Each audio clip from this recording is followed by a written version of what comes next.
अरे बच्चों, welcome to are के क्लासेस मथुरा अगेन। बेटा ये क्लास 11th केमिस्ट्री का सेकंड चैप्टर है जिसका नाम है स्ट्रक्चर ऑफ एटम, परमाणु की संरचना, और इसका 7th लेसन होने वाला है। तो अब तक हम लोगों ने क्या पढ़ा था? आइसोटोप पढ़े, आइसोबार पढ़े, है ना, और मॉडल्स ऑफ एटम पढ़े। जैसे हमने थॉमसन मॉडल ऑफ एटम पढ़ा, थॉमसन का परमाणु मॉडल पढ़ा, रदरफोर्ड का मॉडल पढ़ा, है ना।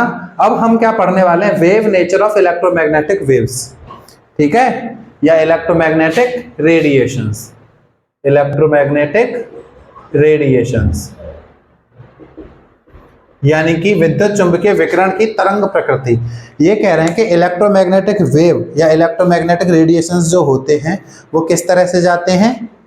वेव के फॉर्म में जाते हैं। वेव मतलब तरंग के रूप में फ्लो होता है इलेक्ट्रोमैग्नेटिक रेडिएशन। अब ये रेडिएशन यानी कि जो विकिरण है, इसका मतलब क्या है? देखो 19वीं सदी में, 19th सेंचुरी में क्या किया, जो ऑब्जेक्ट है, जैसे मान लो ये कोई ऑब्जेक्ट है, कैसा ऑब्जेक्ट है? हीटेड ऑब्जेक्ट, ठीक है। क्या है? हीटेड ऑब्जेक्ट मतलब गर्म धातु है, ठीक है, गर्म धातु की कोई वस्तु है, बहुत हीट है, इसमें गर्म कर रखा है। तो इसमें से क्या होगा? इसमें से कुछ रेडिएशंस निकलेंगे। क्या निकलेंगे? कुछ रेडिएशंस इसमें से निकलेंगे, है ना। उन रेडिएशंस को क्या बोला जाता है? उन रेडिएशंस को क्या बोला जाता है? Thermal radiations. क्या बोला जाता है? थर्मल रेडिएशंस, ठीक है, या ऊष्मा विकिरण बोला जाता है। क्या बोला जाता है? ऊष्मा विकिरण बोला जाता है। तो वैज्ञानिकों ने यह बताया कि जो रेडिएशंस निकलते हैं, जितने भी तरह से जो रेडिएशंस होते हैं, जो विकिरण होते हैं, वो तरंग के रूप में, तरंग मतलब वेव के रूप में चलते हैं। किस रूप में चलते हैं? किस फॉर्म में चलते हैं? वेव्स के फॉर्म में। तो हम इसी चीज पर चर्चा करेंगे कि जो वेव नेचर है, यानी कि तरंग प्रकृति है किसी भी रेडिएशन की, वो कैसे कैसे डेवलप हुई, उसमें क्या क्या चीजें होती हैं। तो सबसे पहले ये वैज्ञानिक है जेम्स मैक्सवेल, 1870 में, मतलब जेम्स मैक्सवेल ने 1870 में सबसे पहले ये थ्योरी बताई थी। तो James Maxwell 1870 gives first theory of electromagnetic radiations या इलेक्ट्रोमैग्नेटिक वेव्स, ठीक है। यानी कि हिंदी में क्या लिखेंगे? जेम्स मैक्सवेल ने 1870 में सबसे पहले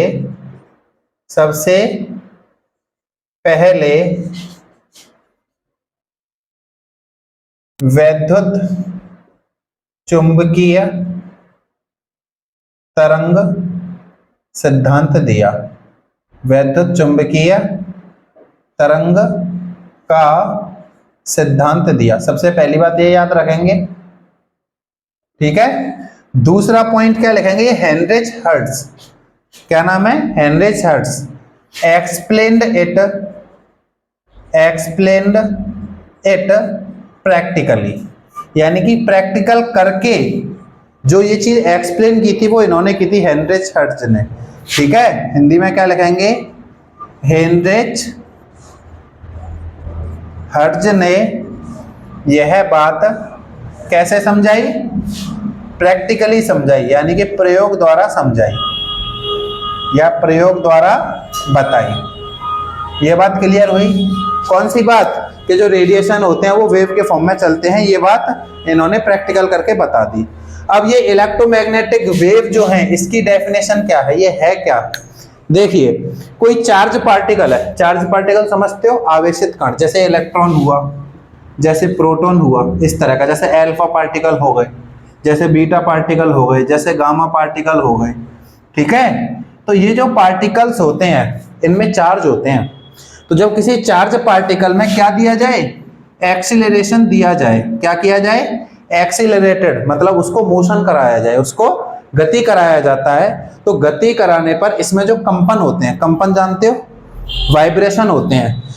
तो चार्ज पार्टिकल के वाइब्रेशन के फलस्वरूप, चार्ज पार्टिकल समझते हो जिसपे आवेश होता है प्लस माइनस, उनमें वाइब्रेशन यानी कि कंपन की वजह से कुछ रेडिएशंस या कुछ कुछ तरंग उत्पन्न होती हैं, उनको क्या बोला जाता है? इलेक्ट्रोमैग्नेटिक वेव्स बोला जाता है। बात समझ में आई? यहां तक इस चीज को लिखें, क्या लिखेंगे? Electromagnetic waves are produced when charged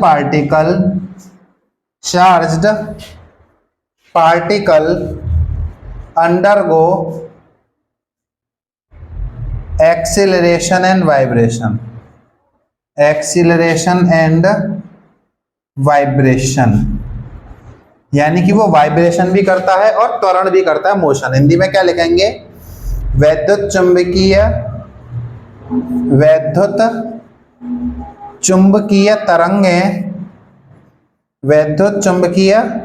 तरंगें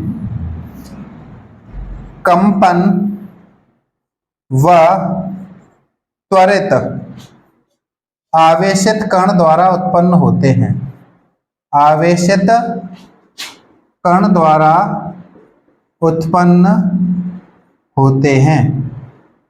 ये बात क्लियर हो गई है ना? कोई चार्ज पार्टिकल है इलेक्ट्रॉन प्रोटॉन जैसा, और वो जब कंपन करता है, वाइब्रेशन करता है और मोशन करता है, तो उसकी वजह से इलेक्ट्रोमैग्नेटिक वेव उत्पन्न होती हैं।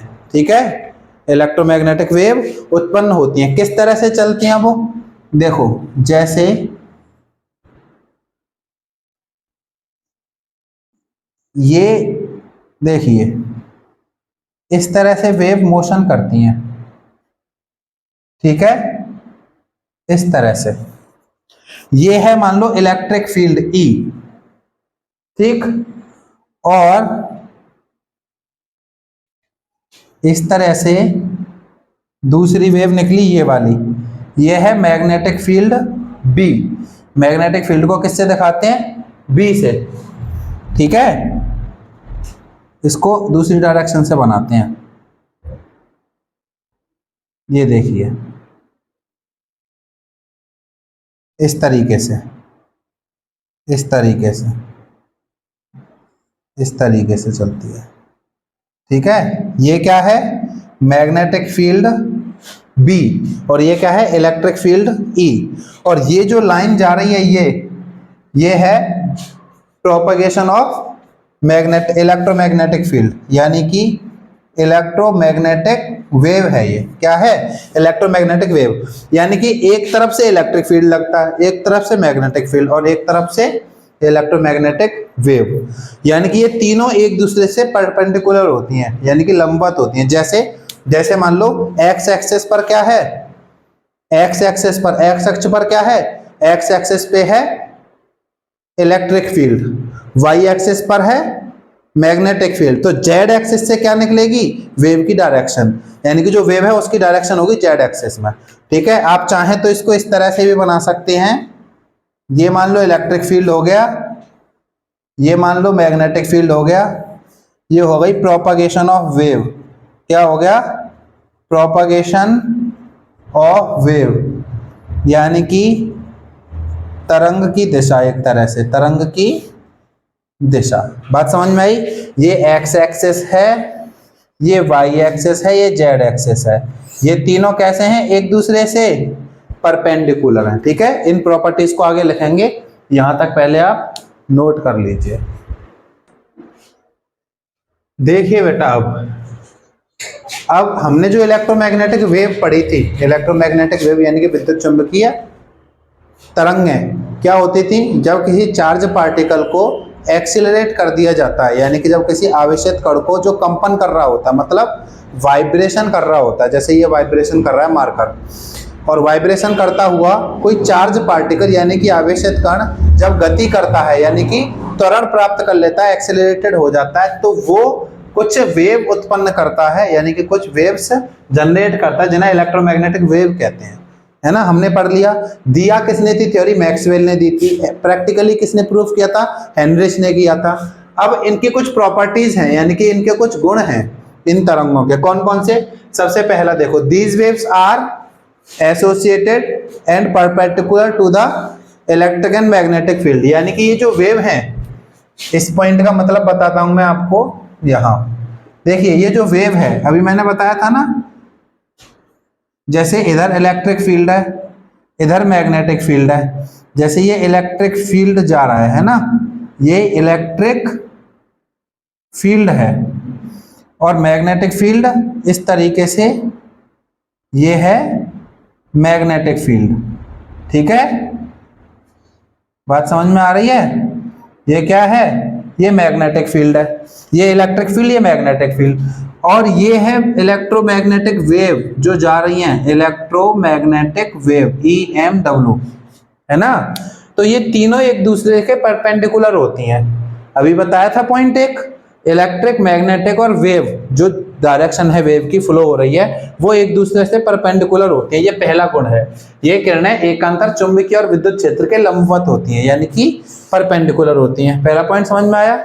दूसरा पॉइंट क्या है? Do not need any medium to travel, they can travel in vacuum also, यानी कि इनको चलने के लिए, गति करने के लिए, ठीक है, मोशन, घूमने के लिए, इनको संचरण करने के लिए किसी भी मीडियम की जरूरत नहीं।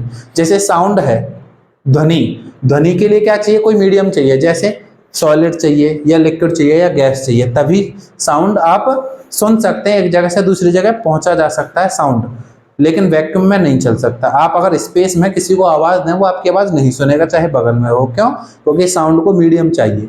इन वेव्स को, जो इलेक्ट्रोमैग्नेटिक वेव हैं, इनको नहीं चाहिए मीडियम, ये बिना मीडियम के चलती हैं, निर्वात में भी चलती हैं, वैक्यूम में भी चलती रहती हैं। ठीक है, दूसरा पॉइंट समझ में आ गया। तीसरा पॉइंट क्या है? जब, देखो ये तीसरा पॉइंट बहुत इंपॉर्टेंट है। जब इलेक्ट्रोमैग्नेटिक वेव को, आप लोगों ने वेवलेंथ पढ़ी है कभी? वेवलेंथ, तरंग दैर्घ्य 9th में शायद पढ़ी हो। तो वेवलेंथ क्या है? देखो, जैसे मैं यहां समझा देता हूं आपको वेवलेंथ क्या है। जैसे ये इलेक्ट्रिक फील्ड है ना, यहां से और ये है ना, तो ये टॉप जो है, ये जो टॉप है, ये टॉप इस वाली वेव का, देखो डार्क कर दिया मैंने ये वाली वेव, तो इस वाली वेव के दो लगातार टॉप, इनको बोलते हैं क्रेस्ट। क्या बोलते हैं? इस पोजीशन को बोलते हैं क्रेस्ट। देखो दूसरी जगह बना देता हूं, इधर बना देता हूं। जैसे मान लो ये कोई वेव है, ठीक है, तो ये टॉप वाला पोर्शन है, ये वाला, इसको बोलते हैं क्रेस्ट। क्या बोलते हैं? क्रेस्ट बोलते हैं। तो दो लगातार क्रेस्ट के बीच में ये जो डिस्टेंस होता है, ये वाला, इसी को बोलते हैं तरंग दैर्घ्य। वेवलेंथ क्या होता है? दो लगातार क्रेस्ट, यानी कि ये जो डिस्टेंस है टॉप वाला, इनके बीच में जो डिस्टेंस है ना, इसको बोलते हैं तरंग दैर्घ्य। लैम्डा से दिखाते हैं इसे। ठीक है, आप चाहें तो नीचे वाला भी ले सकते हैं। ये जो है देखो, ये, इसको बोलते हैं ट्रफ। क्या बोलते हैं? TROUGH, ट्रफ बोलते हैं। इनके बीच का ये जो डिस्टेंस है, ये क्या है? लैम्डा है, यानी कि वेवलेंथ है। समझ में आया? तो वेवलेंथ, हर एक वेव का अपना अपना वेवलेंथ होगी, अपनी अपनी तरंग दैर्घ्य होगी। तो तरंग दैर्घ्य के हिसाब से जब किसी भी वेव को, है ना, किसी रेडिएशंस को जब क्या कर दें, वर्गीकृत कर दिया जाए अलग अलग, तो एक सीक्वेंस बनता है। सीक्वेंस मतलब एक श्रेणी बनती है, जिसे क्या बोलते हैं? इलेक्ट्रोमैग्नेटिक स्पेक्ट्रम बोलते हैं। बात समझ में आई? ठीक है, मतलब वेवलेंथ के हिसाब से उनको अरेंज कर देना, वेव्स को वेव नंबर, वेव लेंथ के हिसाब से, यानी कि तरंग दैर्घ्य के हिसाब से अरेंज कर देंगे, तो जो कुछ बनेगा, जो सीरीज बनेगी, जो क्रम बनेगा, उसे क्या कहते हैं? इलेक्ट्रोमैग्नेटिक स्पेक्ट्रम कहते हैं, विद्युत चुंबकीय स्पेक्ट्रम कहते हैं। जैसे मान लीजिए हमने वो पढ़ा था विबग्योर, क्यों आप लोगों को याद है विबग्योर, है ना? ये क्या है? इंद्रधनुष के 7 रंग, याद है? तो ये अपने आप में एक स्पेक्ट्रम का एग्जाम्पल है। ये जो विबग्योर है, ये अपने आप में एक स्पेक्ट्रम का एग्जाम्पल है। ठीक है, ये स्पेक्ट्रम कहां से? 400 नैनोमीटर वेवलेंथ। जैसे अगर हम इस डायरेक्शन में क्या ले लें, वेवलेंथ ले लें, तो 400 नैनोमीटर से लेकर के 750 नैनोमीटर जो वेवलेंथ होती है, वो वेवलेंथ में कौन कौन से कलर आते हैं? विबग्योर आते हैं, यानी कि वॉयलेट आता है, Indigo, blue, green, yellow, orange, red. ये कलर, ये सारे कलर जो एक स्पेक्ट्रम में आते हैं, ये कौन सा स्पेक्ट्रम है? ये है विजिबल स्पेक्ट्रम। क्या है? विजिबल स्पेक्ट्रम है। हिंदी में क्या कहेंगे? दृश्य, दृश्य स्पेक्ट्रम है। यानी कि जो कलर हमको दिखते हैं, ठीक है, इंद्रधनुष में, वो कलर का एक पूरा स्पेक्ट्रम है जिसमें 400 नैनोमीटर से 750 नैनोमीटर तरंग दैर्घ्य वाले यानी कि वेवलेंथ वाले कलर आते हैं या रेडिएशन आते हैं। बात समझ में आई? तो स्पेक्ट्रम समझ में आ गया। हमने क्या किया? वॉयलेट से रेड तक की लाइट को 400 से 750 नैनोमीटर के इंक्रीजिंग ऑर्डर में रख दिया है। सबसे ज्यादा वेवलेंथ किसकी है? रेड की, 750। सबसे कम किसकी है इसमें? वॉयलेट की। जो कलर हमको दिखते हैं उनमें सबसे कम वॉयलेट की है। फ्रीक्वेंसी सबसे ज्यादा वॉयलेट की है और रेड की सबसे कम। आपने पढ़ा था ना chapter human I and colourful world, 10th में पढ़ा था कि सूरज लाल क्यों दिखाई देता है सवेरे सवेरे या आसमान नीला। तो उसमें आपको ये कॉन्सेप्ट समझाया गया था वेवलेंथ का। तो वेवलेंथ के हिसाब से जब लाइट के कलर्स को क्या कर दें? क्लासिफाई कर दें, आप वर्गीकृत कर दें, क्रम में लगा दें, तो उसको क्या बोला जाता है? स्पेक्ट्रम बोला जाता है। यहां तक बात समझ में आ गई सबके? तो स्पेक्ट्रम का ये एग्जांपल हो गया, ठीक है। आप लोग यहां तक नोट कर लीजिए, फिर हम आगे पढ़ेंगे स्पेक्ट्रम के प्रकार। बहुत तरह के स्पेक्ट्रम होते हैं, उन सब चीजों को पढ़ेंगे। चलिए नोट कर लीजिए यहां तक।